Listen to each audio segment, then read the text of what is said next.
আমার এই কথা আপনাদের মনে আছে কিনা জানি না, সম্রাট শাহজাহানের সময় এক ফকির, এক ভিক্ষুক ভিক্ষা করে বেড়াতো। 70-80 বছর বয়স হয়ে গিয়েছে। এক লোক বলছে, সারা জীবন তো তোমার ছোটবেলা থেকে ভিক্ষা করতে দেখলাম। সে বলল, মানুষের দেয় তো 2 পয়সা 1 পয়সা, ভিক্ষা ছাড়া করবোটা কি? লোকটি বলল, তোমার একটা পরামর্শ দেই, একদিন সম্রাটের কাছে গিয়ে যে দেখো, একবারে যা দেবে খাইয়া কুলাইতে পারবে না। সম্রাট শাহজাহান কোথায় আছে এখন? দেখো গিয়া মসজিদে আছে। লোকটি মসজিদের বাইরে গিয়ে দেখে সম্রাট একা হাত তুলে বসে আছে, চোখ থেকে পানি পড়তেছে দর দর করে, দাড়ি ভিজে জামায় পড়তেছে, বহুক্ষণ দাঁড়িয়ে আছে। এরপরে সম্রাট তার মুনাজাত শেষ করে বেরিয়ে আসছেন। ফকিরের সঙ্গে দেখা। ফকির বলল, আসসালামু আলাইকুম। তিনি বললেন, ওয়ালাইকুম আসসালাম ওয়া রাহমাতুল্লাহ। ফকির রওনা করেছে। বাদশা বলছে, তুমি তো একজন ভিক্ষুক মানুষ বলি মনে হয়, আমার কাছে তো কেউ কিছু না চাইয়া যায় না, তুমি যে কিছু না চেয়েই চলে যাচ্ছ। ভিক্ষুক বলছে, জাহাপানা, সত্যি কিছু চাইতে এসেছিলাম আপনার কাছে, কিন্তু আপনার অবস্থা দেখে আমার জ্ঞানের চোখ খুলে গেছে। আমি দেখতে পেলাম আমি যে সম্রাটের কাছে ভিক্ষা চাইতে আসলাম, আমি তো শুধু তাকায় আছি, আমি তো কান্দি না, বরং আমি যার কাছে চাইতে এসেছি তিনি আমার চাইতে আরো নগণ্য ভিক্ষুকের মতো হয়ে কার কাছে যেন হাত পেতে চোখের পানি ফেলে কান্দে।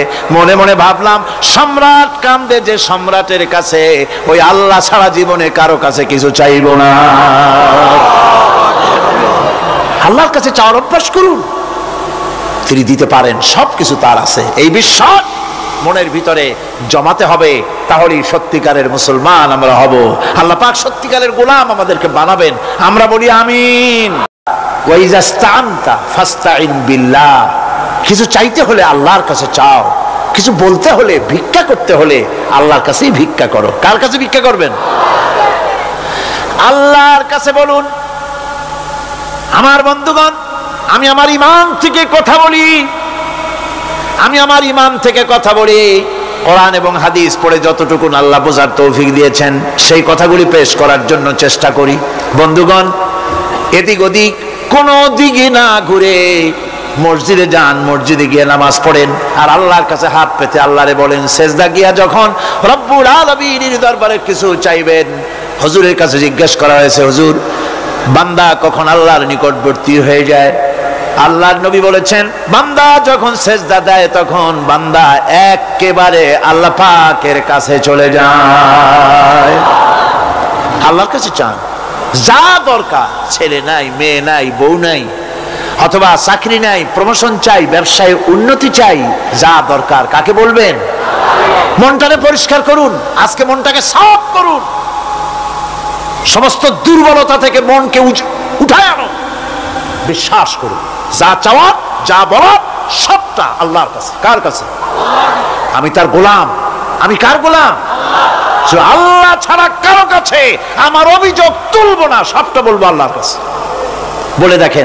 বলে দেখেন আল্লাহ পাক কিভাবে আপনাকে সাহায্য করেন। সুবহানাল্লাহ।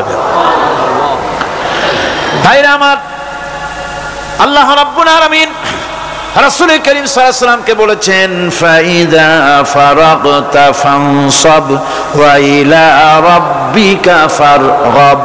যখন তুমি খালি হাত হয়ে যাবে, দাঁড়িয়ে যাবে এবং তোমার রবের কাছে মিনতি জানাবে, কিছু যখন থাকবে না, তোমার রবের কাছে দাঁড়ায় যাও আর তার কাছে মিনতি জানাও, তোমাকে আল্লাহ ভরপুর করে দিবেন।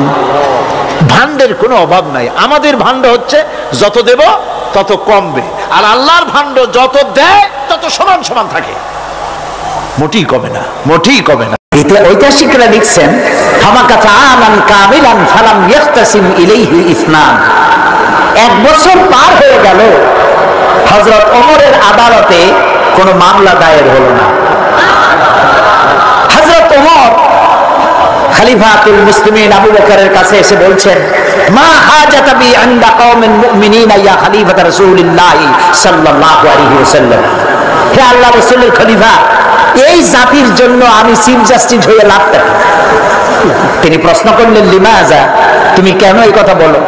তিনি বললেন, 1 বছর আমি চিফ জাস্টিসের চেয়ারে বসে থাকি সারাদিন, 1 বছর, একটা মামলা আমার কোর্টে আসলো না। সুবহানাল্লাহ, করতে ইচ্ছা করে না? আছে পৃথিবীতে কোথাও যে 1 বছরের মামলা হয় না? খলিফাতুল মুসলিমিন সিদ্দিকে আকবর জিজ্ঞেস করলেন, ওমর, তোমার কাছে মামলা আসলো না কেন? এ ব্যাপারে তোমার ধারণা কি? তিনি বললেন, ধারণা আমি একটা কিছু করি নাই তা না, আমি ধারণা একটা করেছি। কি? তিনি বললেন, আপনি আমাকে যে কওমের চিফ জাস্টিস করেছেন তাদের দিন হচ্ছে দিনহুমুন নাসিহা, তাদের দিন হলো ভালোবাসা, প্রত্যেকে প্রত্যেকের কল্যাণ কামনা করে। আমি যদি রব্বানী সাহেবের কল্যাণ কামনা করি, উনি কি আমার অকল্যাণ কামনা করবে? আমি যদি শাহাবুদ্দিন সাহেব তাকে যদি কল্যাণ কামনা করি, উনি আমার সাথে শত্রুতা করবে? তো প্রত্যেকেই প্রত্যেকের কল্যাণ কামনা করে, সেই জন্য মামলা হয় না। আর আমরা তো কল্যাণ কামনা করি না। আমাদের দেশে মানুষ একে অপরের নড়া ভালাইয়া কল্যাণ কামনা করে, যার জন্য মামলা হয়। কল্যাণের ন নাই। মানহাজ হুবল কোরআন, আর এই জাতির মানহাজ, টার্গেট, উদ্দেশ্য, লক্ষ্য কোরআন। ওয়া আমালুহুম আল আমরু বিল মারুফ ওয়া নাহয়ু আনিল মুনকার, আর এই জাতির আমল হচ্ছে যার সাথে যার দেখা হয় ভালো কাজের জন্য অনুপ্রাণিত করে, আর খারাপ কাজ দেখলেই নিরুৎসাহিত করে। সুবহানাল্লাহ। আমরা কি করি? না করি না। ভালো কথাও কম বলি, আর খারাপটা নিষেধ তো করিই না। কত যুবক আছে বোঝে না, গলায় সোনার চেন আঙ্গুলের মতো মোটা, পৌষ মাসের প্রচন্ড শীতের মধ্যেও জামার 2-3টা বোতাম খোলা রাখে, যাতে লোকেরা বোঝে কিছু একটা ঝুলানো আছে। এটা দেখার পরে বলি না, বাবা এই সোনার চেন পুরুষের জন্য হারাম, তুমি এটা খুলে তোমার মায়েরে দাও, না হয় বোনেরে দাও, বউ থাকলে তারে দাও। কত ভালো হইতো। সে সিগারেট টানতেছে, মদ খাইতেছে, জুয়া খেলতেছে।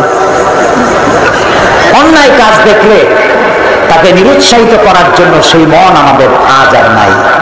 সেই জন্যই আমাদের অধপতন হয়েছে। ওমর রাদিয়াল্লাহু তাআলা বলছেন, কুল্লু ওয়াহিদিন মিনহুম ইয়ারিফু হাদ্দাহু ফায়াকিফু ইনদা। ও খলিফাতুল মুসলিমিন, এই জাতির অবস্থা হচ্ছে, এই জাতির প্রত্যেকটি ব্যক্তি, প্রত্যেকটি পার্সন, তারা তাদের সীমারেখা চেনে, বর্ডারের কাছে গিয়ে থেমে যায়। ফায়াকিফু ইনদা, বর্ডারের কাছে গেলে থেমে যায়। বর্ডার কি? মিথ্যা কথা বলা, এটা হারাম। এই বর্ডারে গিয়ে সে থেমে যায়, মিথ্যা বলে না। ঘুষ হারাম, ওখানে গিয়ে দাঁড়ায় যায়। সুদ হারাম, এখানে এসে দাঁড়ায় গেল। জিনা হারাম, ওখানে দাঁড়ায় গেল। জুয়া হারাম, ওখানে দাঁড়ায় গেল। প্রত্যেকেই বর্ডার চেনে। আল্লাহ তাআলা রেড বর্ডার গুলি দিয়েছেন। জেনা, জুয়া, মদ, মিথ্যা, অহংকার, আইল ঠেলা, খাদ্যে ভেজাল দেওয়া, শয়তানি করা, বদমাশি করা হারাম। তিলকা হুদুদুল্লাহ ফালা তাকরাবুহা, এগুলি হচ্ছে আল্লাহর বর্ডার। এই বর্ডার ক্রস করা তো দূরের কথা, এই বর্ডারের কাছেও যেও না। কে বলতেছে? আল্লাহ তাআলা। এরা বর্ডার দেখলেই চেনে, আর সেখানে দাঁড়ায় যায়। এই জাতির কেউ যদি অসুস্থ হয়, তাহলে তাকে দেখার জন্য লোকেরা তার বাড়ি যায়, খালি হাতে যায় না। আঙ্গুর, বেদানা যা পারে তাই নিয়ে যায়। এটা রাসূলের সুন্নাত। সুবহানাল্লাহ বলেন। আমাদের বাড়ির কাছে মানুষ অসুস্থ হয়, দেখতে আমরা যাই না। দেখতে গেলে পরে লোকটার মন নরম হয়। রাসূলুল্লাহ বাড়িতে যেতেন, অসুস্থ লোকের গায়ে হাত বুলোতেন। রাসূলুল্লাহ শিশুদের ভালোবাসতেন, একটা ছেলেকে বেশি ভালোবাসতেন। 2-3 দিন সেই ছেলেটাকে না দেখে রাসূলুল্লাহ প্রশ্ন করলেন এই বাচ্চাদেরকে, ওই ছেলেটা কই? তারা বলল বোধহয় অসুখ হয়েছে। রাসূলুল্লাহ জানলেন ওই ছেলেটা একটা ইহুদির ছেলে। রাসূলুল্লাহ ইহুদির বাড়িতে চলে গেলেন, যে দেখলেন ছেলেটা জ্বরে বেহুশ। রাসূলুল্লাহ কাছে বসে রহমতের হাত তিনি বাচ্চার মাথার উপরে বুলাচ্ছিলেন, ফু দিচ্ছিলেন। বাচ্চার চোখ খুলে গেল। বাচ্চা তাকিয়ে দেখছেন রাসূলুল্লাহ চোখ দিয়ে পানি পড়তেছে। পরবর্তী সময় সে তো সুস্থ হয়ে গেলই, পরবর্তী সময় ইহুদির ছেলে মুসলমান হয়ে গেল। রাসূলুল্লাহ কি ব্যবহার! কারো অসুখ হলে দেখতে যাওয়া অভ্যাস আমাদের নাই, কমে গেছে। কারো অসুখ হলে যান, একটু আঙ্গুর নিয়ে যান, বেদানা দিয়ে যান, একটু হরলিক্স নিয়ে যান, সূরা ফাতিহা পড়ে মাথায় হাত বুলায়া ফু দিয়ে দেন। পারবো আমরা? আল্লাহ যেন তৌফিক দেয়, বলি আমিন।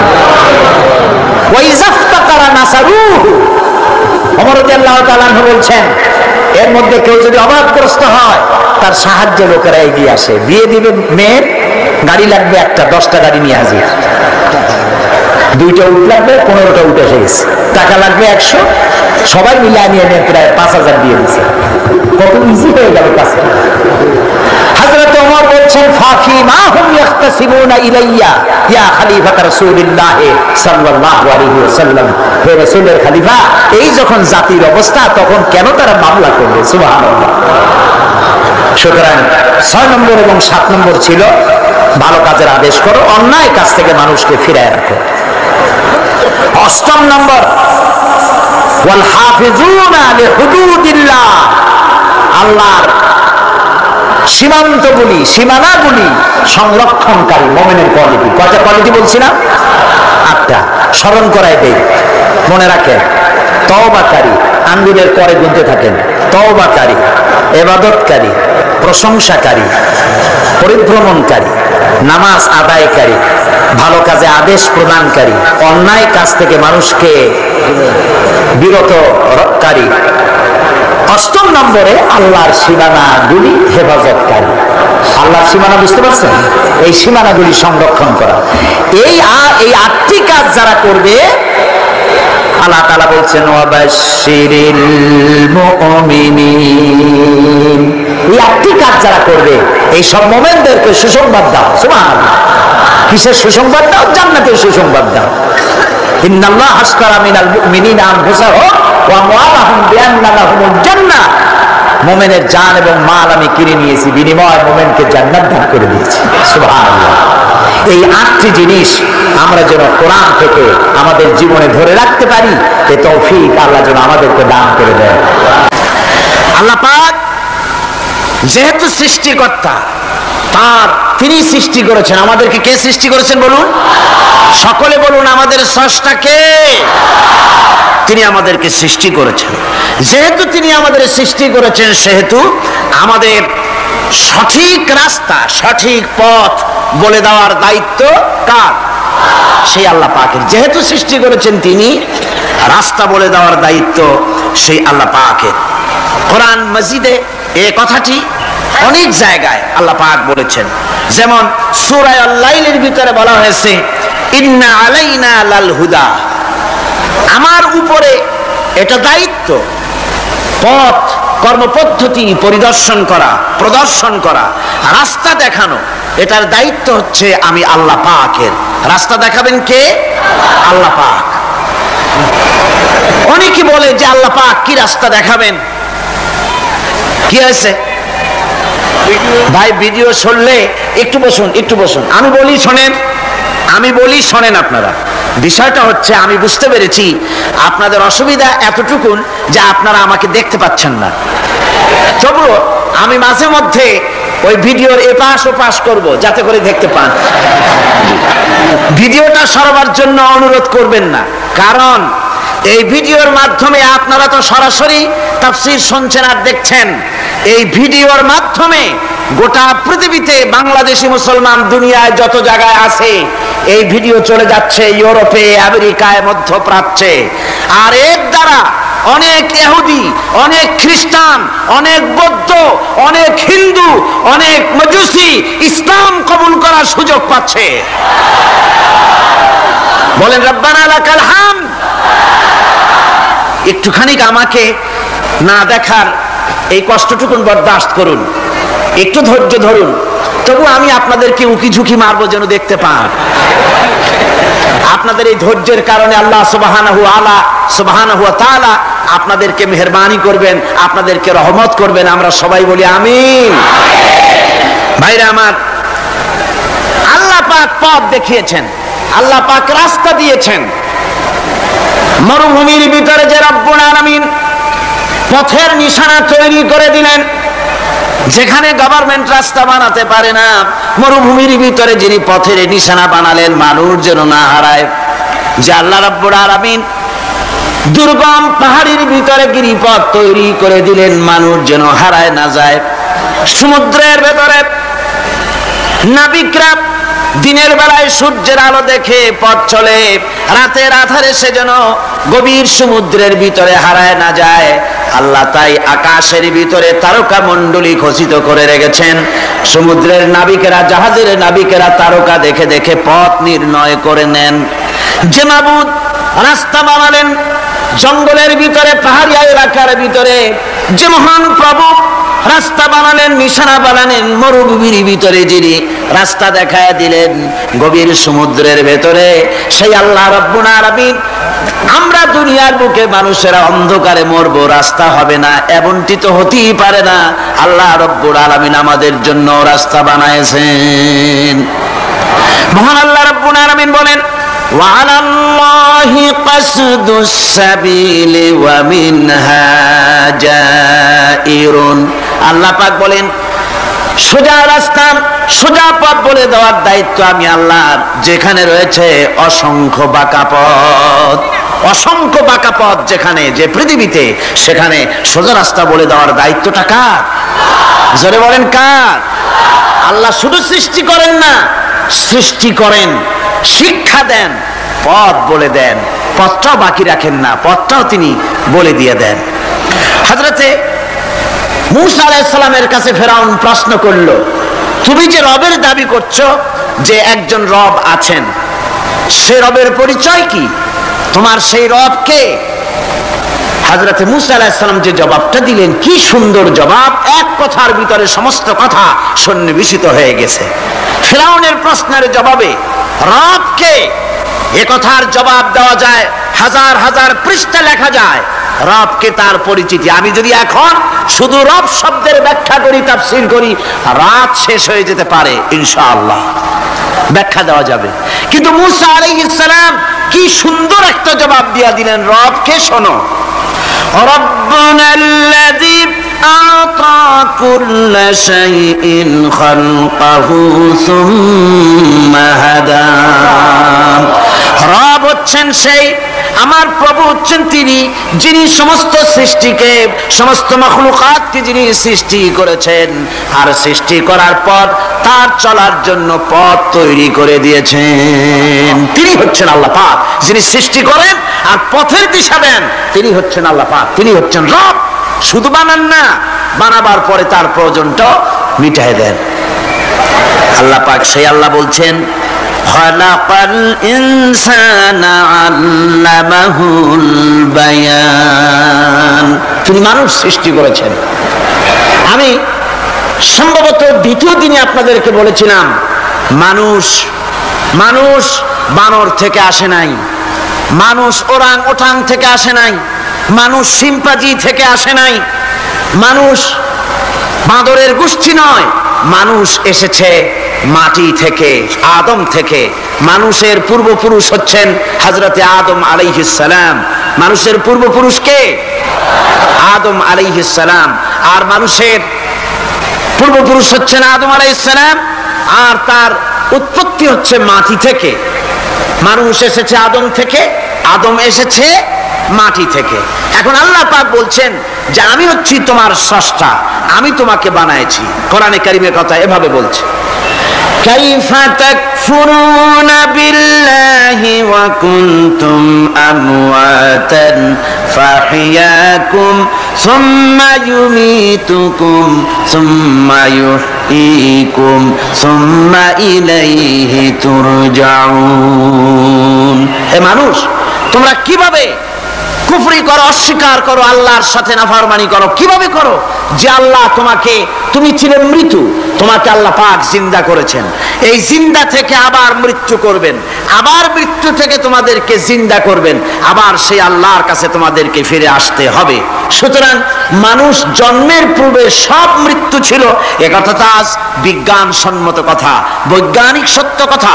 মানুষ জন্মের আগে মৃত্যু ছিল। কিভাবে? মানুষের উৎপত্তি থেকে এলো, কোরআনে কারীম তা পরিষ্কার করে বলছে, তোমাকে কিভাবে সৃষ্টি করেছে তুমি দেখো। সন্তান মায়ের জরায়ুতে আসার পূর্বে সে ছিল পিতার শুক্রকীট আর মায়ের ডিম্বাণু, অর্থাৎ স্পার্মটোজন এবং ওভাম, এই দুটি জিনিসের মধ্যে সে বিভক্ত ছিল।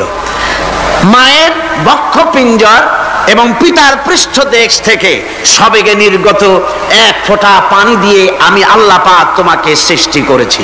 কোরআনে কারীম বলছে, হাল আতা আলাল ইনসানি হিনুম মিনাদ দাহরি লাম ইয়াকুন শাইআম মাযকুরা। মানুষের জীবনে কি এমন এক সময় এসেছিল না যখন সে উল্লেখযোগ্য বিষয় বস্তু হিসাবে পরিগণিত ছিল না? তোমার নাম ছিল না, পরিচয় ছিল না, কিছুই ছিল না, দুনিয়ার কেউ তোমাকে জানতো না, শুনতো না।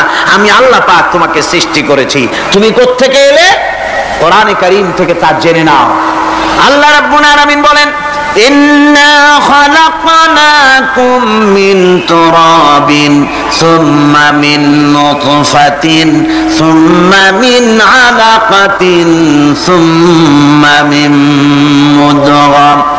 আমি রাব্বুল আলামিন তোমাকে সৃষ্টি করেছি, মাটির উপাদান দিয়ে তৈরি করলাম। মা বাপের পুরুষের স্পার্মটোজন আর মহিলাদের ওভাম দুটোতে মিলে মায়ের গর্ভের ভিতরে নাপাক পানি ফোঁটাকে জমাট রক্তে পরিণত করে দিলাম। এই জমাট রক্তকে গোশত বানালাম, কচি কচি হাড় দিয়ে একটা বডি, একটা স্ট্রাকচার তৈরি করলাম। তারপরে ফাকাসাউনাল ইযামা লাহমা, গোশত দিয়ে, রগ দিয়ে, চামড়া দিয়ে সুন্দর করে ছাউনি দিয়া মায়ের গর্ভের ভিতরে আমি আল্লাহ রব্বুল আলামিন তোমাকে বানাইছি।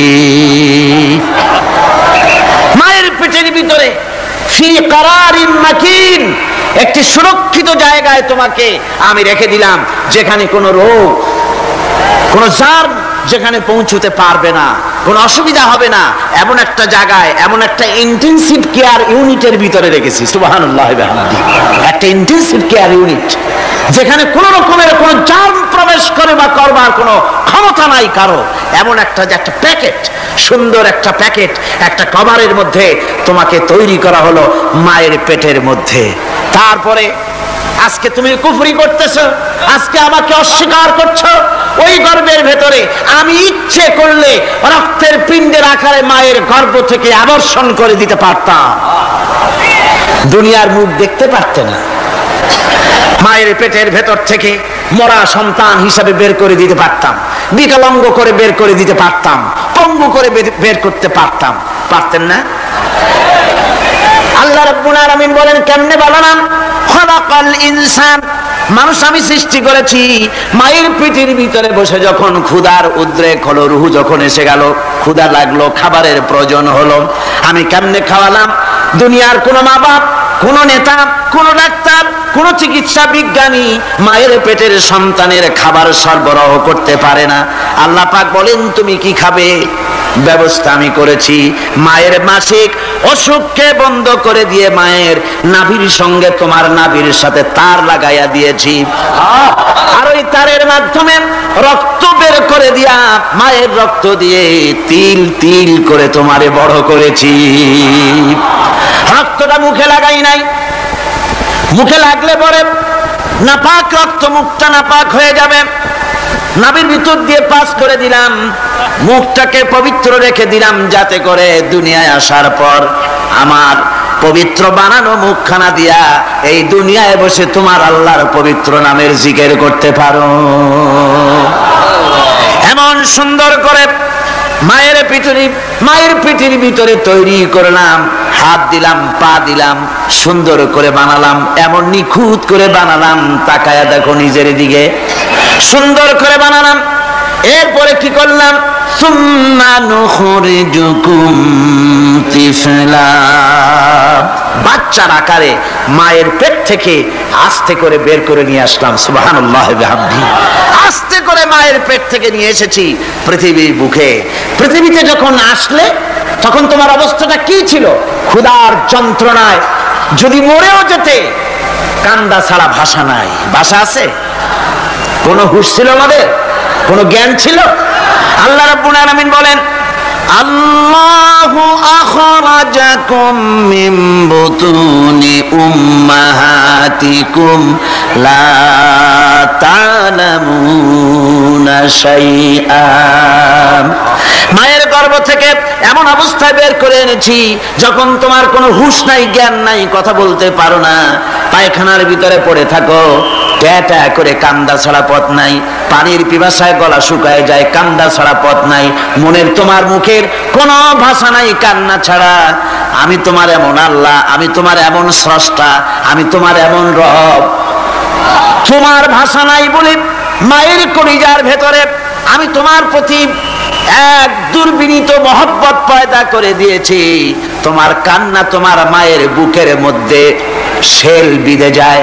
তুমি যখন কাঁদো, কান্নার আওয়াজ যখন মায়ের কানে চলে যায়, হাজারো কাজ ফেলে মা দৌড়াইয়া বাচ্চারে কোলে নেয়।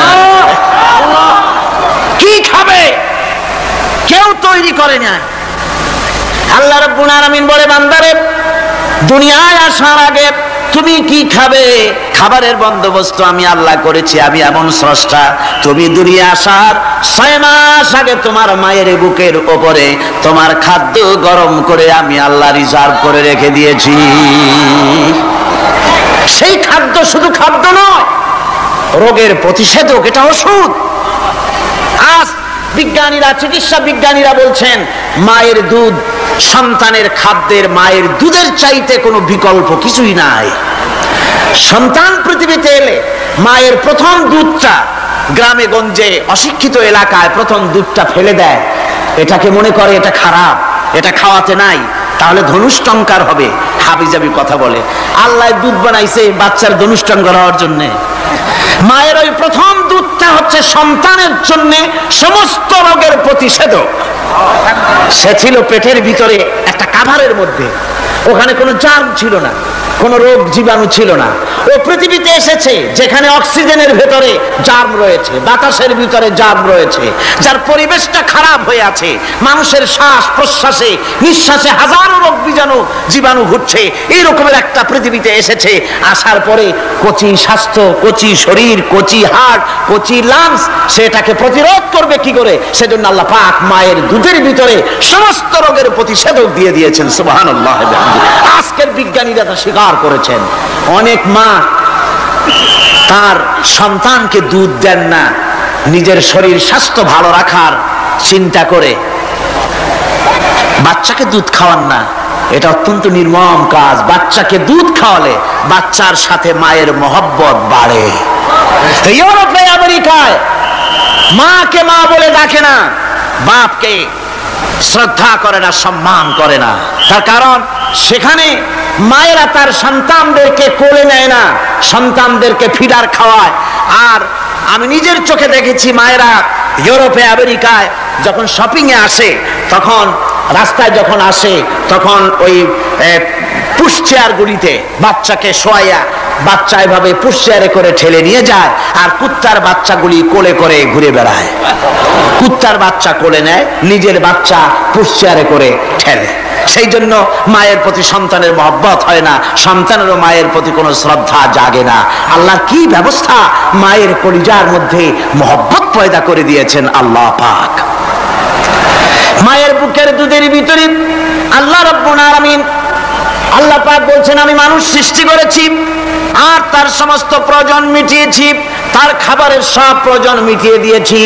দুধটাকে ঘন করি নাই হজম করতে পারবে না বলে, ওই দুধটা সামান্য পাতলা করে দিয়েছি, ওর ভিতরে সামান্য মিষ্টি দিয়েছি। দুধের বোটার ভিতরে একটা ছিদ্র দিলে, চোষা মারলে পরে অনেকগুলি দুধ বেরিয়ে এসে গলাটা আটকে যেত, তোমার কচি কণ্ঠ গলা আটকে যেত, শ্বাস করতে পারতে না। এজন্য মায়ের স্তনের বোটার ভিতরে সূক্ষ্ম সূক্ষ্ম 32টা ছিদ্র করে আস্তে করে দুধ বার করে তোমার জীবন আমি বাঁচাইছি। খালাকাল ইনসান, মানুষ সৃষ্টি করেছি আমি আল্লাহ পাক। সুতরাং যে আল্লাহ পাক এ মানুষ সৃষ্টি করলেন আর মায়ের কলিজার ভিতরে মহব্বত পয়দা করে দিলেন, সে আল্লাহ পাক বলছেন, খবরদার ওই মাকেও যেন আবার ভুলে যেও না। মাকে সম্মান করে করো, মা বাপকে মহব্বত করো, তাদেরকে শ্রদ্ধা করো। বউ পাইয়া, সুন্দর স্ত্রী পেয়ে মায়ের কথা ভুলে যেও না। অনেক সাহেব আছে মায়ের কথা ভুলে যায়, স্ত্রীর কথা অনুযায়ী মায়ের উপর অত্যাচার করে, এরকমও বহুত আছে। আল্লাহ পাক বলছেন, শোনো, وقضى ربك ألا تعبدوا إلا إياه وبالوالدين إحسانا। তোমার প্রভুর পক্ষ থেকে ফয়সালা হয়েছে, চূড়ান্ত সিদ্ধান্ত হয়ে গিয়েছে, আমি আল্লাহর ইবাদতের পর তোমার মা বাপের ইহসান করবে, খেদমত করবে, তাদের জন্য উপকার করবে, তাদেরকে ভালোবাসবে। আল্লাহ রাব্বুল আলামিন বলেন মা বাবার সঙ্গে কেমনে কথা বলবে, তাদের সাথে কিভাবে আচরণ করবে, আল্লাহ তাও শিখিয়ে দিয়েছেন। আল্লাহ পাক বলেন ওয়ালা তাকুল লাহুমা ওয়া কুল লাহুমা কাওলান কারীমা। মা বাবার সাথে সম্মানজনক কথা বলো। ওয়া কুল লাহুমা কাওলান কারীমা, সম্মানজনক কথা বলো, মাথায় ঝাঁকি দিয়ে রাগ করে চোখ মোটা করে কথা বলো না। তুমি সন্তান, তোমার জন্য সবচাইতে বড় পীর তোমার আব্বা, তোমার আম্মা, ঠিক কিনা কর? ছেলের জন্য, মেয়ের জন্য, সন্তানের জন্য সবচাইতে বড় পীর কে? বাপ মা। এটা ভালো করে মনে রাখতে হবে। আপনার মাওলানা সাহেবদের দোয়া, পীর সাহেবদের দোয়া কবুল হতেও পারে, নাও হতে পারে, 50-50 সম্ভাবনা আছে, আবার সম্ভাবনা নাই। কিন্তু মা বাবার দোয়া কবুল হবে 100% সিউরিটি রয়েছে। রাসূলুল্লাহ বলেছেন 3 জনের দোয়া কবুল হবে, মুস্তাজাবুদ দাওয়াত। কয়জনের দোয়া কবুল হবে? আল্লাহ রাব্বুল আলামিনের হাবিব বলেন 3 জনের দোয়া কবুল হবে আল্লাহর দরবারে। তার মধ্যে একজন হলেন মাজলুম ব্যক্তি, যে ব্যক্তি অত্যাচারিত, যে ব্যক্তি মুসাফির, প্রবাসী, তার দোয়া কবুল হবে। আর মা বাপ যদি সন্তানের জন্য দোয়া করে, ওই দোয়া আল্লাহ রাব্বুল আলামিনের দরবারে মঞ্জুর হয়ে যায়। আল্লাহ রাব্বুল আলামিন মা বাপ সম্পর্কে বলেন মা বাবের জন্য আমার কাছে দোয়া করবি বান্দারা, আমার কাছে দোয়া করবি। দোয়াটা আল্লাহ পাক শেখাচ্ছেন, রব্বির হামহুমা কামা রব্বায়ানি সাগীরা। পড়েন সবাই, রব্বির হামহুমা কামা রব্বায়ানি সাগীরা। একটু জিকির করেন লা ইলাহা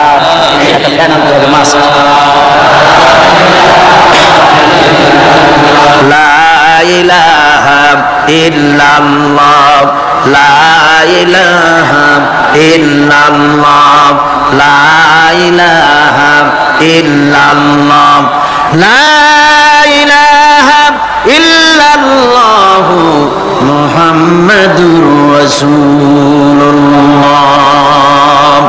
আমার ভাইরা, আল্লাহ পাক শিখাচ্ছেন বান্দা তোর মা বাপের জন্য আমার কাছে দোয়া কর। আল্লাহ রাব, আয় আমার প্রভু, আমার মা বাপ যেমন ছোটবেলায় আমাকে স্নেহের কোলে লালন পালন করেছে, আয় আমার আল্লাহ তুমি আমার মা বাপকে তোমার রহমতের কোলে লালন পালন করো। আল্লাহ শিখাই দিয়েছেন। আমার ভাইরা, প্রত্যেক নামাজের পরে এই দোয়াটা ভুলে যাবেন না। ভুলে যাবেন? ভুলে যাবেন? আমার ভাইরা, আমার বোনেরা, সবাই প্রত্যেক নামাজের পরে পড়বেন রব্বির হামহুমা কামা রব্বায়ানি সাগীরা। এই দোয়া করতে কেউ ভুলে যাবেন না। আল্লাহ রাব্বুল আলামিন বলে বান্দারে ওয়া ওয়াসাইনাল ইনসানা বিওয়ালিদাইহি ইহসানা হামালাতুহু উম্মুহু কুরহা ওয়া ওয়াদাতুহু কুরহা। আল্লাহ পাক বলেন আমি পৃথিবীর সমস্ত মানব মণ্ডলীকে উপদেশ দিয়েছি মা বাপকে সম্মান করো, শ্রদ্ধা করো, তাদের উপকার করো। তার কারণ হলো তোমার মা তোমাকে গর্ভে ধারণ করেছে অত্যন্ত কষ্টের সাথে। আল্লাহ বলতেছেন মা তোমাকে গর্ভ ধারণ করেছে অত্যন্ত কষ্টের সাথে, এরপরে তোমাকে ডেলিভারি করেছেন অত্যন্ত কষ্টের সাথে, তোমাকে ডেলিভারি করেছেন। আমার ভাইয়েরা, জনাব অধ্যাপক মফিজুর রহমান সাহেব আমাকে বলছেন যে মাহফিলের চতুর্দিকে তার কাছে, ওনাদের কাছে রিপোর্ট এসেছে এক শ্বাসরুদ্ধকর পরিবেশ সৃষ্টি হয়ে গিয়েছে। মহিলাদের ভেতরে তিনজন নাকি সেন্সলেস হয়ে পড়েছেন, এত প্রচন্ড ভিড় হয়েছে সেখানে। আপনারা দোয়া করুন আল্লাহ যেন এই মাহফিলকে সুন্দর রূপে পরিচালিত করে দেন, রহমতের হাওয়া যেন বহাই দেন। জোরে কোন আমিন, আরো জোরে কোন আমিন। আমি দেখতে পাচ্ছি আপনারা ঠাসাঠাসি করে বসেছেন, তারপরেও আল্লাহ পাক কোরআন শরীফে বলেছেন তোমরা যদি অপর ভাইকে একটু জায়গা করে দাও, নিজের জায়গা কম করে, আল্লাহ বেহেশতের মধ্যে তোমার জায়গা বাড়াই দিবেন, আল্লাহ পাক কোরআন শরীফে বলেছেন। আমি সমস্ত মুসলমান একজনও দাঁড়াবেন না, এক বান্দা দাঁড়াবেন না। বসা অবস্থায় আপনারা সামনের দিকে চেপে আসেন, এই মঞ্চের দিকে বসা অবস্থায় সমস্ত মানুষ নড়ে চড়ে বসেন, হরকতে বরকত হবে, নড়ে চড়ে বসেন। আর এই ফাঁকে দাঁড়াবেন না, খবরদার। বসা অবস্থায় মঞ্চের দিকে চেপে আসেন আর জোরে সোরে মহব্বতের সাথে জিকির করেন লা ইলাহা ইল্লাল্লাহ। গভীর রাত্রে মানুষ সব ঘুমায় যায়, গর্ভবতী মা ঘুমাতে পারে না, সন্তান পেটের ভিতরে, হাঁটু দিয়া গুতা মেরেছে, পা দিয়া লাথি মেরেছে। মা চরম শীতের রাত্রে, প্রচন্ড শীতের রাতে গায়ের লেপটা সরায় দিয়া মা একবার দাঁড়ায় আর একবার বসে, একবার দেওয়ালের সাথে হেলান দিয়া দাঁড়ায়, কষ্ট করে রাত্রে কাটায় দেয়। আবার সারাদিন সংসারের জন্য কাজ করেছেন, রান্না বান্না করেছেন মা, সকলকে খাওয়াইয়া মা শেষের দিকে খেতে গেছেন। যখন নিজে খেতে গেলেন, খাবারের ক্ষুধা নিয়ে, পেট ক্ষুধা নিয়ে খেতে বসেছেন, পেটের ভিতরে সন্তান লাথি মেরেছে, পেটের মধ্যে ঘুষা মেরেছে, হাঁটু দিয়া গুতা মেরেছে, ভরা পেটে, পেটের ভিতরে সন্তান গুতা মারলো হাঁটু দিয়া, মাথা দিয়া। মা ক্ষুধা রয়েছে, পেটে খেতে পারলেন না, বেদনা শুরু হয়েছে। খাবারের থালাটা ঠেলে দিয়ে মা দাঁড়ালেন, বসলেন, চোখের পানি ফেললেন। এভাবে করে মা একটা দুইটা দিন নয়, 10টি মাস পর্যন্ত সন্তানটাকে পেটের মধ্যে নিয়ে, একটা জীবিত মানুষ আর একটা জীবিত সন্তান পেটের মধ্যে নিয়ে নড়াচড়া করছেন, চলাফেরা করছেন। কিতাবের মধ্যে এসেছে রাতের বেলায় মা যে ঘুমাতে পারেন না, সন্তানের নড়াচড়ার কারণে রাতভর ইবাদত করলে যত সওয়াব পাওয়া যেত, আল্লাহ ওই সওয়াব মায়ের আমলনামায় লিখে দেন। সন্তান পেটে থাকার কারণে খেতে পারে না, পেট ভরে ক্ষুধায় কষ্ট পায় মা, এই জন্যে 10 মাস ধরে রোজা রাখলে যে সওয়াব হতো, আল্লাহ রাব্বুল আলামিন মায়ের আমলনামায় রোজার সওয়াব লিখে দেন। 10 মাস পুড়ে গেল, সন্তান ডেলিভারির সময় চলে এলো। মায়ের মন বিমর্ষ, সন্তান ডেলিভারি হবে, না জানি মরে যায় নাকি, না জানি অপারেশন লাগে নাকি, কি অবস্থা হবে। মা খেতে পারে না, মুখটা শুকায়া যায়। ডেলিভারির সময় যখন আসে, নববীর কাছ থেকে বিদায় নিয়ে যায়, স্বামীকে একান্তে গোপনে ডেকে নিয়ে বলে, প্রাণের স্বামী, দীর্ঘদিন একসঙ্গে ঘর কন্যা করেছি, অপরাধ হয়ে যেতে পারে, আমারে মাফ করে দিও। আমার মনে হয় এবার আমি আর বাঁচবো না, সংসার থাকলো, চাবি থাকলো, সব বুঝে নাও, আমারে মাফ করে দিও। মা চলে গেল সতিকা গৃহে, ক্লিনিকে চলে গেল, অপারেশন থিয়েটারে চলে গেল, অথবা ডেলিভারির জায়গায় চলে গেল। ডেলিভারি পেইন শুরু হয়ে গেল, বেদনা শুরু হয়ে গেল। এক একটা বেদনা যেন মায়ের এক একটা মৃত্যু যন্ত্রণা শুরু হয়ে যায়। এমন যন্ত্রণা, প্রসব বেদনা দুনিয়ার ভুক্তভোগী মা ছাড়া আর কেউ জানে না। এই চরম বেদনার ভেতর দিয়ে, চরম কষ্টের ভিতরে মা যখন একটা বাচ্চা প্রসব করলো, জিহাদের ময়দানের মতো মা রক্তাক্ত হয়ে গেলেন, সন্তান দুনিয়ায় এলো। মা তখন অস্থির থাকেন, এত বড় বিরাট কষ্টের ভিতরে। আল্লাহ রাব্বুল আলামিন বলেন, সন্তান যখন ডেলিভারি হয়ে গেল, মায়ের মনের ভিতরে আমি তখন এই ফিলিংস, এই টেন্ডেন্সি জাগ্রত করে দিই, দেখ কি হয়েছে। মা তখন দেখতে চায় কি হয়েছে। মায়ের সামনে যখন এত কষ্টে, হৃদয় বিংড়ানো, কলিজার 32টি নাড়ি ছেঁড়া যন্ত্রণার সন্তান যখন মায়ের চোখের সামনে আসে, আল্লাহ পাক বলেন, মা যখন তার ছেলের মুখের দিকে তাকায়, মেয়ের মুখের দিকে তাকায়, আল্লাহ বলেন 10 মাসের পেটে ধরা কষ্ট আর ডেলিভারির সব কষ্ট মায়ের মন থেকে মুছে ফেলে দেই। আল্লাহ রাব্বুল আলামিন বলেন, খবরদার দুনিয়ার মানুষ, এমন মায়ের সাথে নাফরমানি করবি না, এই মায়ের সাথে নাফরমানি করবি না, মাকে সম্মান করবি, মার কাছে দোয়া চাবি। দুনিয়ায় যদি সম্মান চাও, রিজেক্ট চাও, মায়ের পায়ে ধরে কাঁদো। মায়ের জাতি অনেক সম্মান তার। রাসূল করিম সাল্লাল্লাহু আলাইহি সাল্লামকে প্রশ্ন করা হয়েছে, হুজুর খেদমত করব কার? হুজুর কয় মায়ের। তারপরে কার? হুজুর কয় মায়ের। তারপরে কার? হুজুর বলেন মায়ের। তারপরে কার? তোমার পিতার। 3 গুণ। তোর মায়ের মর্যাদা 3 গুণ বেশি, তোর বাপের চাইতে মর্যাদা বেশি। সুবহানাল্লাহ পড়ে।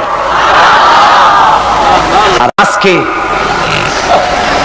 ইসলামের শত্রুরা তারা বলে যে ইসলাম নারীর অধিকার আদায় করে নাই। নারীর অধিকার ইসলাম দেয় নাই তো কে দিয়েছে? আমার বন্ধুগণ, বিশ্ব নবী জনাবে মুহাম্মদ রাসূলুল্লাহ সাল্লাল্লাহু আলাইহি ওয়াসাল্লাম মসজিদে নববীর ভিতরে বসে আছেন। এক বৃদ্ধা মহিলা মসজিদের মধ্যে প্রবেশ করলেন। হুজুর বৃদ্ধাকে দেখে দাঁড়ায় গেলেন। বিশ্ব নবী বুড়ি মেয়ে লোককে দেখে দাঁড়ায় গেলেন। আল্লাহর নবী বুড়িকে দেখে দাঁড়ালেন। বুড়ি যখন কাছে এলেন, আল্লাহর নবী নিজের গায়ের চাদর বুড়ির জন্য বিছায়া দিলেন। বুড়ি বসলেন। এরপরে কথাবার্তা সারার পর বুড়ি যখন বিদায় হবেন, হুজুর আবার দাঁড়ালেন। বুড়ি মহিলা চলে গেলেন। সাহাবায়ে কেরাম বলেন, ইয়া রাসূলুল্লাহ, কিছুই বুঝলাম না, একজন বৃদ্ধা মহিলার জন্য বিশ্ব নবী দাঁড়ান আর গায়ের চাদর বিছান, আমরা বড় আশ্চর্য হয়ে গেলাম। নবীজি বলেন, ও আমার সাহাবীরা, তোমরা জানো না, এই মহিলা কি চিনতে পারো নাই? আমি আমার মায়ের দুধ আমার জীবনে কিসমতে তেমন হয় নাই। আমি আমার মায়ের দুধ তেমন কিসমতে পাই নাই। যার বুকে দুধ খেয়ে, যার কোলে কাখে চড়ে আমি বড় হয়েছি, আমার সেই দুধ মা ইনি হযরতে হালিমাতুস সাদিয়া। আর সেই দুধ মা রাসূলুল্লাহ নিজে সম্মান দিয়েছেন মায়ের। খবরদার মাকে অসম্মান করবেন না, মাকে সম্মান করবেন, মাকে শ্রদ্ধা করবেন। আমার বন্ধুগণ, আলেম ওলামা পীর বুজুর্গদের জন্য হাদিয়া তো দেন, আপনারা কোনো নিষেধ নাই, দেন। হাদিয়া দেওয়াও সুন্নত, নেওয়াও সুন্নত, দিবেন, আমি কোনো নিষেধ করি না। কিন্তু আমি বলতে চাই, পীর বুজুর্গদের কাছে, আলেম ওলামাদের কাছে হাদিয়া দিয়া আল্লাহরে যত না খুশি করতে পারবেন, এই ডালিম বেদানার মৌসুমে বেদানা একটা ভেঙে নিজ হাতে যদি মায়ের মুখে তুলে দেন, আল্লাহর আরশ খুশি হয়ে যাবে, আল্লাহর আরশে আজিম খুশি হয়ে যাবে, আল্লাহ পাক খুশি হয়ে যাবেন। মায়ের খাওয়াও, বাপকে খাওয়াও, তোমার সবচেয়ে বড় পীর তিনি। সুবহানাল্লাহ পড়ে, সুবহানাল্লাহ। মা বাপ যদি একটু দোয়া করে দেয়, তোমার জিন্দেগীর কাম শেষ। একটু বদদোয়া করলে জাহান্নামে যাবা। কোন পীর সাহেব বদদোয়া করলে জাহান্নামে যাবে এমন কথা নয়। কোন মাওলানা বদদোয়া করলে দোজখে যাবে এমন কথা নয়। রাসূল বলেছেন, হুমা জান্নাতুকা ওয়া নারুকা। মা বাপ তোমার বেহেশত, মা বাপ তোমার জাহান্নাম। মা বাপ যদি অসন্তুষ্ট হয়, দোজখে যাবি, আর মা বাপ যদি খুশি, আল্লাহর জান্নাতে চলে যাবি। সুবহানাল্লাহ, সুবহানাল্লাহ, সুবহানাল্লাহ। মায়ের পায়ের তলে তোর বেহেশত। আমরা পুরুষ, আমাদের গত বছরও বলেছি, আমরা পুরুষ, আমাদের পায়ের তলে জুতা। আমাদের পায়ের তলে কি? শুধু জুতা। আর আমার মা, আমার মায়ের জাতি যারা এই প্যান্ডেলে বসে আছেন, আমার মায়েরা, বোনেরা, মায়ের জাতি যারা পৃথিবীতে, মায়ের জাতির পায়ের তলে আল্লাহর বেহেশত। সুবহানাল্লাহ। নারীর মর্যাদা ইসলাম দেয় নাই, কে দিয়েছে? আল্লাহ দিয়েছেন, আল্লাহর রাসূল দিয়েছেন। আমার বন্ধুগণ, হযরত বাইজিদ বুস্তামি, ছোট্ট বাচ্চা ছেলে, গভীর রাতে মা অসুস্থ, পানির পিপাসায় জেগে উঠেছেন। বাবারে, পিপাসায় শেষ হয়ে গেলাম, পানি দাও। ছেলে ঘরের ভিতরে পানি না পেয়ে বাইরে দৌড়াদৌড়ি করলেন। অনেক দূর থেকে পানি নিয়ে এসে দেখেন মা ঘুমায় গেছেন। পানি নিয়ে দাঁড়ানো পৌষ মাস, মাঘ মাসের শীতের রাত, ফজরের সময় মায়ের ঘুম ভেঙে গেল।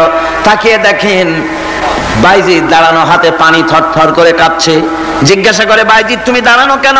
ছোট্ট বাচ্চা বলে, মা পানি চেয়েছিলে তুমি গভীর রাত্রে, পানি ঘরে ছিল না, অনেক দূর থেকে আনতে হয়েছে। মা বলছে, ঘুমাও নাই কেন গ্লাস থুইয়া? বাচ্চা বলে, ঘুমাই নাই। তুমি যদি আবার পানি চাও, সময় মতো যদি দিতে না পারি, মা তোমার কষ্ট হবে, এই জন্য ফজর পর্যন্ত আমি দাঁড়ায় আছি, কখন তুমি পানি চাও।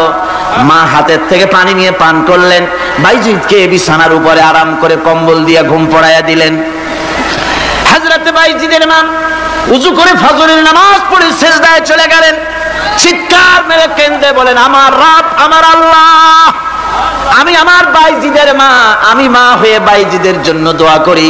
বাইজিদ আমার জন্য আজকে যা করেছে, আমি মা, আমার কলিজা ঠান্ডা হয়ে গেছে। হায় আল্লাহ, আমি বাইজিদের জন্য দোয়া করি, তুমি তাকে সুলতানুল আরিফিন বানাইয়া দিও। মঞ্জুর হয়ে গেল আল্লাহ পাকের কাছে দোয়া। আমার ভাইরা, আল্লাহ পাক বলছেন, খবরদার আমার ইবাদতের পরে মা বাপ, আল্লাহর ইবাদতের পরে কারা? মা বাপ। মা বাপকে সম্মান করো, শ্রদ্ধা করো, মোহাব্বত করো, কিসমত খুলে যাবে, কিসমত খুলে যাবে। মা বাপকে সম্মান করো। হযরত আবু হুরায়রা রাদিয়াল্লাহু তাআলা আনহু রাসূলের সামনে এসে কাঁদতেছেন। হুজুর বলছেন, আবু হুরায়রা কাঁদো কেন? কাঁদো কেন? রাতের বেলা কাঁদো কেন? হযরত আবু হুরায়রা বলছেন, হুজুর আমাকে মা মেরেছেন। হুজুর বলছেন, মা মারলো কেন? কোন অপরাধ করেছো? কোন গোস্তাখি করেছো? আবু হুরায়রা বলছেন, না হুজুর, কোন গোস্তাখি করি নাই, তবে মারলো কেন? হযরত আবু হুরায়রা বলছেন, হুজুর আমি আপনার দরবার থেকে ফিরতে রাত হয়ে গিয়েছিল। মা জিজ্ঞেস করলেন, আবু হুরায়রা এত রাত্রে কোথায় ছিলি? বললাম, আমি ছিলাম যে কদম চুমতে পারলে দুনিয়া ধন্য হয়, সেই দরবারে নববীর কদম মোবারক থেকে আসতে আমার দেরি হয়েছে। আমার মা মুশরিকা, আপনার নাম শুনে তার গায়ে আগুন জ্বলে উঠলো, আমাকে ধরে মারা আরম্ভ করলো। বলল, হয় আমার বাড়ি ছাড়বি, আর না হয় মুহাম্মদ সাল্লাল্লাহু আলাইহি ওয়াসাল্লামের দরবার ছাড়বি। আমি বললাম, আমার মা, তুমি বুড়ি মানুষ, তোমার গায়ে যত শক্তি আছে সমস্ত শক্তি দিয়ে আমারে পিটাও, আমারে মারো। মারতে মারতে আমাকে বাড়ি থেকে তুমি বের করে দাও। তোমার বাড়ি শুদ্ধ, তামাম দুনিয়া ছেড়ে দিতে পারি, আল্লাহর নবীর কদম মোবারক ছেড়ে দিতে পারি না। হুজুর, আমার মা আমাকে গলা ধাক্কা দিয়ে বের করে দিয়েছেন। হুজুর বলছেন, আবু হুরায়রা, তোমার মা তোমাকে মেরেছে, তুমি আমার কাছে নালিশ করছো? আমার তো এখানে ইন্টারফেয়ার করার কিছুই নেই। সুবহানাল্লাহ, সুবহানাল্লাহ। মা তোমাকে মেরেছে, এখানে আমার করার কিচ্ছু নাই। বিশ্ব নবী বলছেন, এত বড় পাওয়ারফুল নবী, লেজিসলেটিভ পাওয়ার, সারে আল্লাহ তাকে বানিয়েছেন শরীয়ত প্রণেতা। কোরআন শরীফ, কোরআন শরীফে শুধু হালাল ও হারামের, হালাল এবং হারামের, বৈধ এবং অবৈধের সীমারেখা শুধু কোরআনই ঠিক করেনি, রাসূলের জন্য আল্লাহ ছেড়ে দিয়েছেন। আল্লাহ রাসূলও হারাম, হালাল এবং হারামের বৈধতা অবৈধতার সীমারেখা নির্ধারণ করেছেন। এত বড় ক্ষমতা তার, এত বড় পাওয়ারফুল বিশ্বনবী, তিনি বলছেন, মা মেরেছে, আমার করার কিছু নাই। চিন্তা করেন কত বড় কথা, এ কথার লোড কত। হযরত আবু হুরায়রা বলেন, ইয়া রাসূলুল্লাহ, মা আমাকে মেরেছেন, আমি আল্লাহর নবীর কাছে মায়ের বিরুদ্ধে নালিশ করতে আসি নাই। বললেন, কেন এসেছো? হযরত আবু হুরায়রা বলেন, হুজুর এসেছি একটা কারণে, আমি জানি আল্লাহর নবী যদি আল্লাহর দরবারে হাত উঠায়া কোনো জিনিস বলে, আল্লাহ রাব্বুল আলামিন সঙ্গে সঙ্গে মঞ্জুর করে নেন। হুজুর আমি এসেছি, মেহেরবানি করে দোয়া করুন আমার মাকে যেন আল্লাহ হেদায়েত নসিব করে দেন। আল্লাহর নবী হাত উঁচু করে বললেন, আল্লাহুম্মা হিদি উম্মা আবি হুরায়রা, আয় আল্লাহ আমি দোয়া করি আবু হুরায়রার মাকে তুমি হেদায়েত নসিব করে দাও। রাসূলুল্লাহ দোয়া করছেন আর আবু হুরায়রা সমানে দৌড়াচ্ছেন। তিনি দৌড়াচ্ছেন, পিছন থেকে কয়েকজনে আবু হুরায়রার জামা টেনে ধরেছে, দৌড়। তাদের জানা আবু হুরায়রা খুব ভদ্রলোক মানুষ, কোন ঝড় ঝামেলার মধ্যে থাকে না, রাগ শাক করে না, চিৎকার মারে না, দৌড় মারে না, এত ভদ্র শরীর, দৌড়ে কেন? না জানি কোন বিপদ বুঝি ঘটে গেছে। পিছন থেকে জামা টেনে ধরে বলে দৌড়াও কেন? হযরত আবু হুরায়রা জামা সাহাবীর হাত থেকে ছিনিয়ে নিয়ে বলেন, জামা ছেড়ে দাও, আমাকে দৌড়াতে দাও, আমি দৌড়াইয়া বাড়ি যে দেখতে চাই। আমি দৌড়াইয়া আগে আমার বাড়ি পৌঁছতে পারলাম না, আমি যাওয়ার আগে আমার আল্লাহর নবীর দোয়া আমার বাড়ি পৌঁছে গেছে, আমি এইটা দেখতে চাই। হযরত আবু হুরায়রা বাড়িতে গিয়ে দরজা নক করলেন, ভেতর থেকে আওয়াজ এলো, কে? হযরত আবু হুরায়রা বলেন, মা, আমি তোমার আবু হুরায়রা ফিরে এসেছি। মা বলছেন, বাবা অপেক্ষা করো, দরজা খুলতেছি। হযরত আবু হুরায়রা বলেন, মায়ের গলার আওয়াজের ভিতরে শিরকিয়াতের কর্কশতা পেলাম না, মায়ের গলার আওয়াজের ভিতরে তাওহীদের গন্ধ পেলাম। আমার মনে হলো তীর নিক্ষিপ্ত তীর তার নিশানায় পৌঁছে গেছে। কিছুক্ষণ পর মা আমার বেরিয়ে এলেন, মাথা থেকে চুলের থেকে বুড়ি মানুষ, সাদা চুলের ভিতর থেকে পানি পড়তেছে। মা বলল, বাবারে তোমারে মারার পর আমি বড় অনুতপ্ত হয়েছি, অনুশোচনা করেছি, আমি গোসল করেছি, মনে মনে ভাবলাম আমার ছেলে তো কোনো খারাপ জায়গায় যায় নাই, কেন তারে মারলাম? আমি বড় লজ্জায় পড়েছি তোমারে মেরে। ও আমার আবু হুরায়রা, আমি গোসল করেছি, পবিত্র হয়ে গেছি, জলদি করে আমাকে নিয়ে চলো বিশ্ব নবী জনাবে মুহাম্মদুর রাসূলুল্লাহর দরবারে।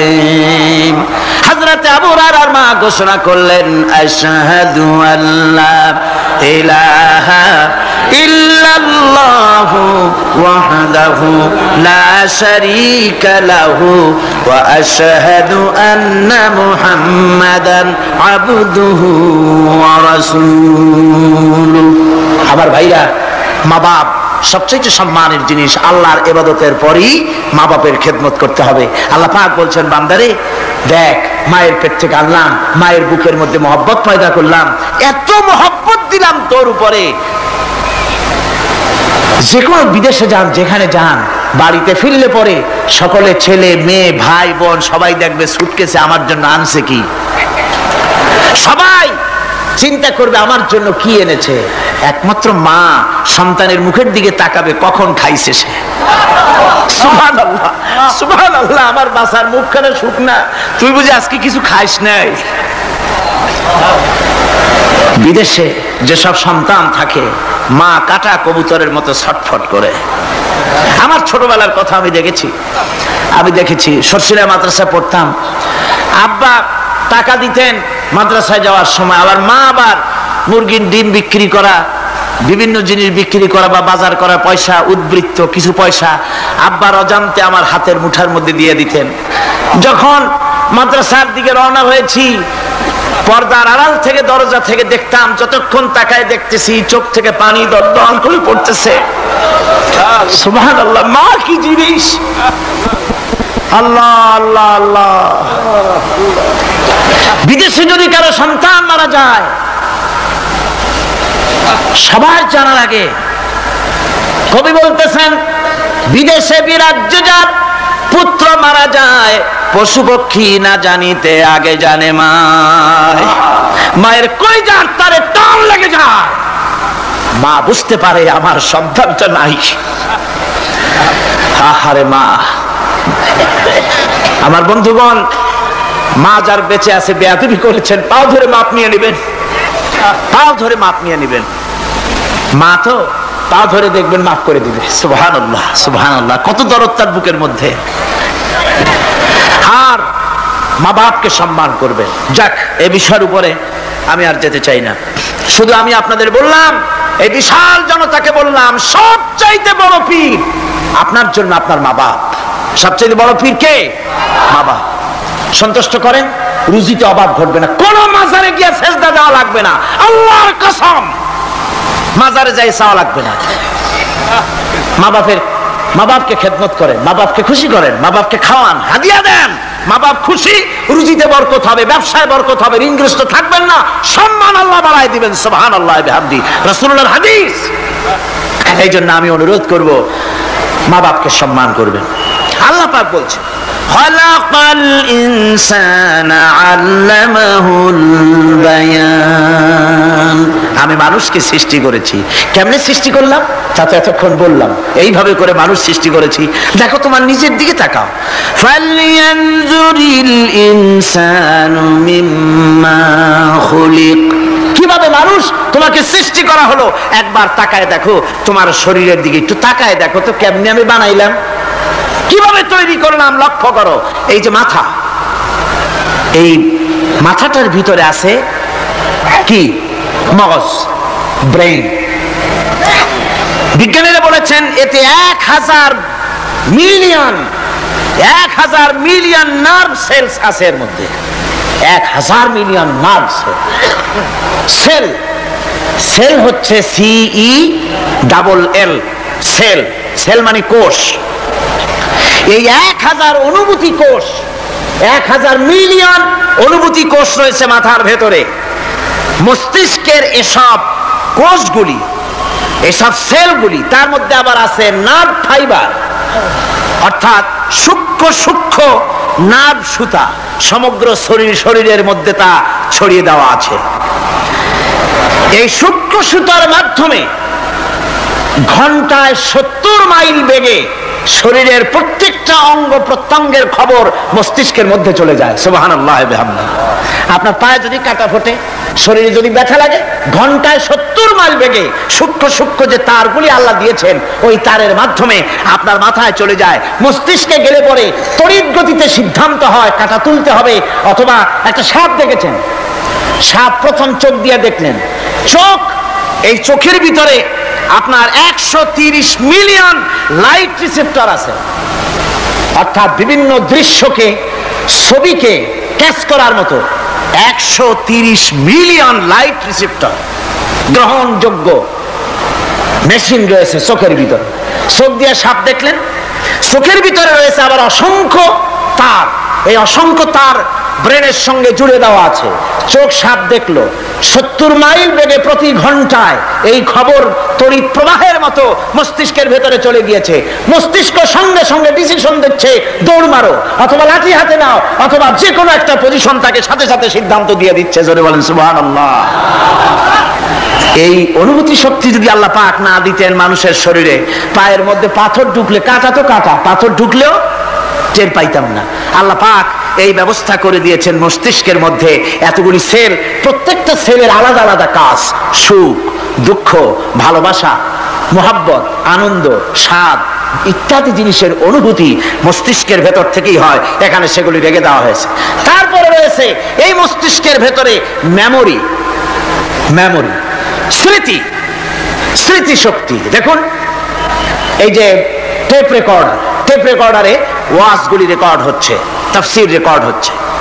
কিছুদিন পর ওই রেকর্ডের উপরে আরেকটা কথা যদি উঠান, তাহলে প্রথম কথা থাকবে? প্রথম গান বা ওয়াজ থাকবে? নষ্ট হয়ে যাবে। কিন্তু আল্লাহ রাব্বুল আলামিন আপনার আমার মাথার ভিতরে এমন এক ফিতা দিয়ে দিয়েছেন, এমন একটা মেমোরি ফিতা দিয়েছেন, যেই ফিতার ভিতরে হাজার হাজার, লক্ষ লক্ষ, কোটি কোটি সমস্ত কথাগুলি ধরবে, আপনি মুখস্থ করতে পারবেন। আগে যা মুখস্থ করেছেন, পরে মুখস্থ করলে পরে আগেরটা মুছে যাবে না। সুবহানাল্লাহ বিহামদিহি।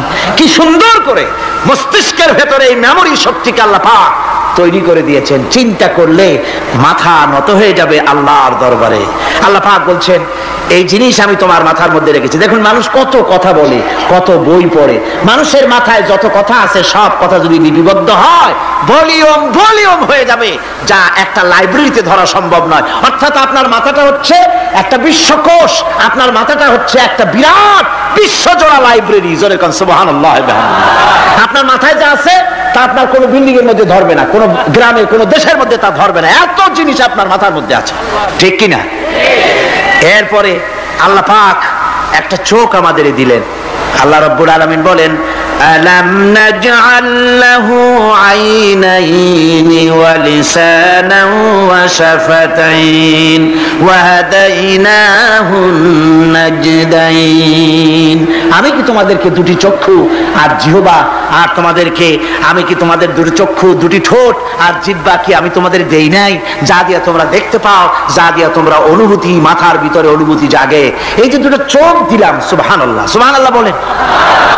দুটি চোখ আছে বলে এই সুন্দর পৃথিবী দেখতে পাই।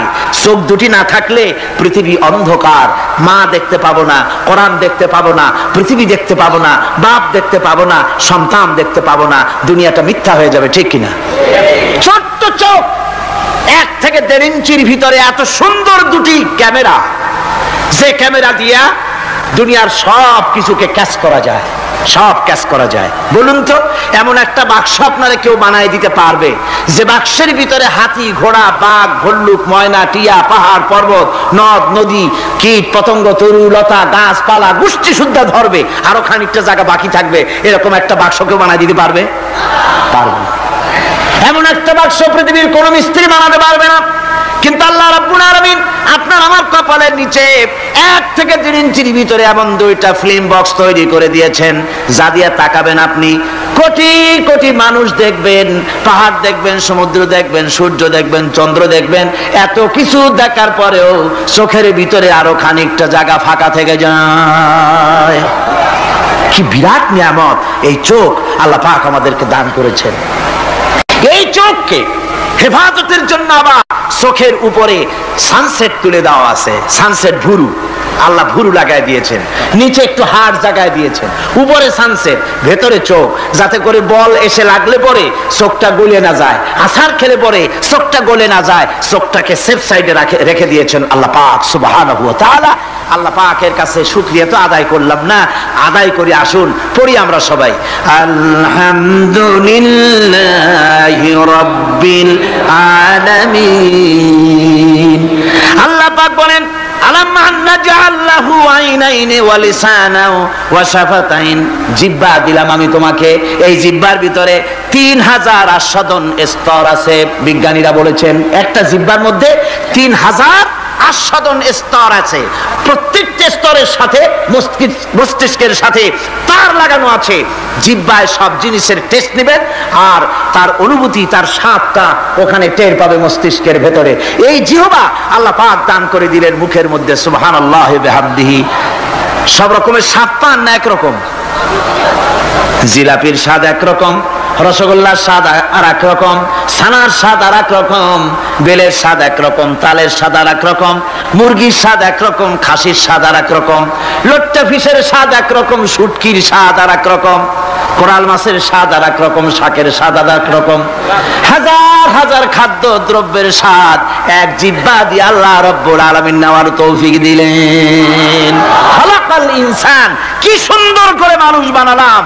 দেখিস না, শুকরিয়া আদায় করিস না, এগুলি দেখবি আর শুকরিয়া আদায় করবি কি সুন্দর করে আমি আল্লাহ তোমাকে সৃষ্টি করেছি। শুধু তাই নয়, আল্লাহ পাক বলেন, ইয়া আইয়ুহাল ইনসানু মা গাররাকা বিরাব্বিকাল কারীম। ও মানুষ, কোন জিনিস তোমাকে ধোঁকায় ফেলে দিল? তোমার মহান প্রভুর ইবাদত থেকে, গোলামি থেকে কোন জিনিস তোমারে ধোঁকায় ফেলে দিল? কেন ধোঁকায় পড়ে গেলে? আল্লাহ রাব্বুল আলামিন তাই বলেন, ইয়া আইয়ুহাল ইনসানু মা গাররাকা বিরাব্বিকাল কারীম। কোন জিনিস তোমাকে ধোঁকায় ফেলে দিল? ওই মহান আল্লাহ রাব্বুল আলামিনের ইবাদত থেকে, গোলামি করা থেকে। কি সুন্দর করে বানালাম। আমার ভাইরা, আমার নিজের জীবনের এক দৃষ্টান্ত আমি প্রায় বলি লোকদেরকে। ছোটবেলায় মাদ্রাসা থেকে বাড়ি ফিরতেছি, তখন গয়নার নৌকা, লঞ্চ নাই, নৌকা। সেই নৌকা বিরাট লম্বা নৌকা, 4-5 জনের দাঁড় পায়, বড় বড় লম্বা লম্বা দাঁড়, ছিপ নৌকা, খুব লম্বা নৌকা। এই নৌকাগুলি প্যাসেঞ্জার বহন করে। স্টেশন আসতে পরে ঢোল পিঠায়, মানুষ এসে ওঠে। রাতের বেলায় চলতে হয়, রাতেই এগুলো চলতো বেশি, আজকাল এগুলি আর নাই। সেই নৌকার মাঝখানে থাকতো বাঁশ পোতা, 2 দিকে মানুষ শোবে, নৌকার 2 দিকে মাথা দিয়ে, একদিকে পা দিয়ে শোবে। ছাত্র জীবন, শুয়ে আছে এরকম করে, কিন্তু পা লম্বা করা যায় না, পা লম্বা করলে আর একজনের বুকের উপরে গিয়ে ওঠে। এভাবে করে পা কতক্ষণ গোটো করে রাখা যায়? কিছুক্ষণ পর মনের মধ্যে চিন্তা জাগলো যে আল্লাহ, হাঁটুতে তো ব্যথা করতেছে। এই হাঁটুগুলি যদি নাট বল্টুর মতো মোড়ায় মোড়ায় খোলার সিস্টেম করে দিতে, তাহলে তো এখন কষ্ট হতো না। ঠ্যাঙ্গারে মোড়াইয়া খুলিয়া তারপরে ব্যাগের মধ্যে ভরিয়া বালিশের কাজ হতো, ঠ্যাংও ব্যথা করতো না। ছাত্র হলে যত চিন্তা মাথার মধ্যে আসে, এইসব চিন্তা, কেলুর মধ্যে একটা মুড়ি পেঁয়াজ হলে ভালো হইতো, এইসব চিন্তা করতেছে। চিন্তা করে করে এক ফাঁকে ঘুম এসে গেল। সকালবেলায় নৌকা যখন ফিরেছে স্টেশনে, ঘুম ভেঙে গেল যাত্রীদের চিৎকারে। একজন বলছে আমার মানি ব্যাগ চুরি হয়েছে, আর একজন বললো আমার হ্যান্ড ব্যাগ গেছে, আর একজন বলছে আমার ব্রিফ কেস গেছে, চোরে নিয়ে গেছে। ওরা তো যার যার হারানো জিনিস নিয়ে ব্যস্ত। আমি তখন তওবা করতেছি যে আল্লাহ, আমার বুদ্ধিমতো যে বুদ্ধি রাত্রে করলাম, এই বুদ্ধিমতো যদি মানুষের হাতে এবং কেনুতে থাকতো নাট বল্টুর মতো করে মুড়ি পেঁয়াজ দেওয়া, আর ওইগুলি যদি থাকতো ব্রিফকেসের মধ্যে, হ্যান্ড ব্যাগের মধ্যে, তাহলে তো সকালবেলায় শুনতাম কেউ বলতো যে আল্লাহ আমার তো ঠ্যাং চুরি হয়ে গেছে, কেউ বলতো আমার তো হাত চুরি হয়ে গেছে। আল্লাহ আল্লাহ আল্লাহ আল্লাহ, আল্লাহু আকবার। আল্লাহ সুবহানাহু ওয়া তাআলা কি সুন্দর করে তৈরি করেছেন। এত হাল তারা মিন ফুতুর, আমার সৃষ্টি নৈপুণ্যতার ভেতরে কোনো ভুল দেখতে পাও? কোনো ভুল পাবে না। আমার সৃষ্টি নৈপুণ্যতার ভেতরে কোনো ভুল নাই। সুবহানাল্লাহি বিহামদিহি, সুবহানাল্লাহি বিহামদিহি। এত সুন্দর করে আল্লাহ সুবহানাহু ওয়া তাআলা মানুষ সৃষ্টি করলেন। খালাকাল ইনসান আল্লামাহুল বায়ান, তিনি মানুষকে কথা বলা শিখিয়েছেন, তিনি মানুষকে সৃষ্টি করেছেন এত সুন্দর করে, চামড়া দিয়ে, সুন্দর করে চোখ দিয়ে, চুল দিয়ে, মুখ দিয়ে, কি সুন্দর করে বানিয়েছেন। সুবহানাল্লাহ। দেখুন, পায়ের তালুর চামড়া একরকম, তলার চামড়া আর এক রকম, বুকের চামড়া একরকম, পিঠের চামড়া আর এক রকম, ঠিক কিনা কর? পায়ের উপরের যে চামড়া, ওই চামড়াটা যদি পায়ের তলায় হতো, 2 দিনও হাঁটা যেত না, প্রতি সপ্তাহে 3 বার করে হাফসুল করা লাগতো, কোন ঠিক কিনা? আল্লাহ সুবহানাহু ওয়া তাআলা যেখানে যেটা দরকার তাই দিয়েছেন। আর ওরা বলে কি, কয় যে আল্লাহ নাই, দেয়ার ইজ নো গড। ছাগল কোথাকার। গ্যাগারিন বলেছেন, ইউরি গ্যাগারিন প্রথম মহাশূন্যচারী, মহাশূন্য পরিভ্রমণ করে এসে বললেন যে মহাশূন্যের লক্ষ লক্ষ মাইল পরিভ্রমণ করে এলাম। মহাশূন্যে হিন্দুরা যাকে ভগবান বলে, খ্রিস্টান যাকে গড বলে, মুসলমানেরা যারা আল্লাহ বলে, এই লক্ষ লক্ষ মাইলের কোন জায়গায় অস্তিত্ব দেখলাম। কিসের আল্লাহ, কিসের গড? নাউযুবিল্লাহি মিন যালিক। কত বড় ছাগল! তুমি দেখো আল্লাহ রে, তুমি তো নিজের শরীরই নিজে দেখো না। আমরা কি আমাদের নিজের শরীরটা দেখি? আয়নার সাহায্য ছাড়া ঘাটটা কেমন, হিপটা কেমন, ব্যাকটা কেমন, পেছনের উরুটা দেখতে কেমন, আজ পর্যন্ত আয়নার সাহায্য ছাড়া দেখতে পারি নাই। নিজের শরীরটাই দেখতে পারি নাই, আর এই শরীরের স্রষ্টাকে দেখতে চাই। সাহস তো কম না পাগলের। আল্লাহ সুবহানাহু ওয়া তাআলা তিনি মানুষকে সৃষ্টি করেছেন, কত সুন্দর করে তিনি বানিয়েছেন। একবার লক্ষ্য করে দেখো, শুকরিয়া আসবে আল্লাহর দরবারে, মাথা নত হয়ে আসবে। কি সুন্দর করে আল্লাহ পাক বানিয়েছেন। মানুষের শরীরে কিডনি লাগবে 2টি, কিডনি লাগবে 1টা। কিডনি কি? কিডনি হচ্ছে আপনার পেশাবকে ছেঁকে বের করে দেয়, একটা দারুণ জিনিস আপনার শরীরের জন্য। কিডনি যদি ইনঅ্যাক্টিভ হয়ে যায়, হাত পায়ে পানি এসে হাত পা ফুলে আপনি মৃত্যুর দিকে এগোতে থাকবেন। এই কিডনি, এই ছাকনি মাত্র 1টা হলে চলে, কিন্তু আল্লাহ পাক ছাকনি, এই কিডনি দিয়েছেন 2টো। কটা দিলেন? 2টো। একটা যদি কখনো ডিসঅর্ডার হয়ে যায়, আর একটা দিয়ে যেন আমার বান্দা কাজ চালায় নিতে পারে। সুবহানাল্লাহ বিহামদিহি, সুবহানাল্লাহ। চোখ তো একটা হলেও হয়, কিন্তু আল্লাহ চোখ দিলেন 2টো। কটা দিয়েছেন? 2টো চোখ দিয়েছেন, 2টো কান দিয়েছেন। আমি অবাক হয়ে গিয়েছি যখন আমার ছেলের চিকিৎসা চলতেছিল সিঙ্গাপুর মাউন্ট এলিজাবেথ হসপিটালে। 7টা অপারেশন হয়েছে। আমার ছেলে কারিবুল মত, একেবারে মৃত্যুর দুয়ারে চলে গিয়েছিল। 7টি অপারেশন, 40 ব্যাগ রক্ত লেগেছে। 2.5 ফিট তার ইন্টেস্টাইন কেটে ফেলেছে, 2.5 ফিট খাদ্য নালী কেটে ফেলে দিয়েছে। আমি ডাক্তারকে জিজ্ঞেস করলাম, সার্জনকে, 2.5 ফিট তার খাদ্য নালী তুমি কেটে ফেললে, তো আমার এই ছেলে খেয়ে হজম করবে কি করে? তার খাওয়াটা হয় প্রবলেম হবে না? ডাক্তার আমাকে যা বলল, শোনা মাত্র আমার চোখে পানি এসে গেল। ডাক্তার বলল, তুমি জানো না আমি তো মাত্র 2.5 ফিট কেটেছি। তোমার স্রষ্টা, এই পৃথিবীর স্রষ্টা মানুষ যিনি সৃষ্টি করেছেন, প্রত্যেক মানুষের পেটের ভিতরে এই খাদ্য নালীকে রব্বুল আলামিন 22 ফিট লম্বা করেছেন। 22 ফিট লম্বা আছে এটা। আমি তো মাত্র 2.5 ফিট কেটেছি। কোন প্রয়োজনে যদি কাটতে কাটতে আরো কাটা হয়, 10 ফিটও কাটা হয়, কষ্ট হবে না। সুবহানাল্লাহ বিহামদিহি। তার শ্বাস নেওয়ার জন্য, প্রশ্বাস নেওয়ার জন্য কি ব্যবস্থা আল্লাহ পাক করেছেন। হার্ট, মানুষের হার্ট বিট হচ্ছে, এটাকে হার্ট বিট যেটা হয়, সংকোচন সম্প্রসারণ।